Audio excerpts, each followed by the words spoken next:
დღეს ჩაქაფული მოგიბრძანეთ. უნაზესი ხორცი, უამრავი სიმწვანე და არომატები. მაშასე მოვამზადოთ. მე მოსამზადებლად გამოვიყენებ 3 კილო ხბოს ხორცს.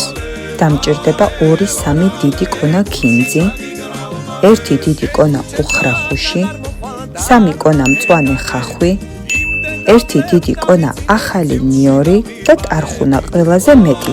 მე ახლა მაქვს დაახლოებით 6-7 დიდი კონა ტარხუნა. ტყემალი 300 გრამი და 2 ჭიქა თეთრი მშრალი ღვინო. მარილი და წიწაკა გემოვნებით. მომზადების წესი ძალიან მარტივია. დავჭრე ყველანაირ მწვანილს არც ისე წვრილად, ხორცს საშუალო კუბებად და ქვაბში ავაწყობ ფენებად.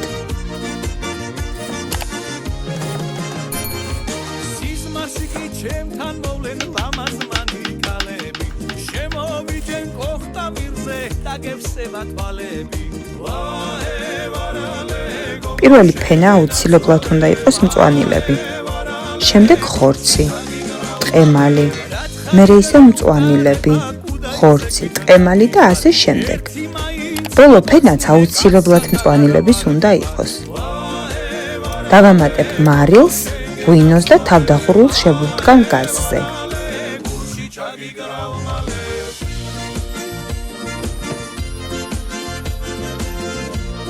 დაახლოებით 1 საათი, სანამ კარგად არ ჩაიქაფება. ჩაქაფულიც მზად არის. ეს კლასიკაა. სიყვარულით მომზადებული და სიხარულით გაზიარებული თქვენთვის.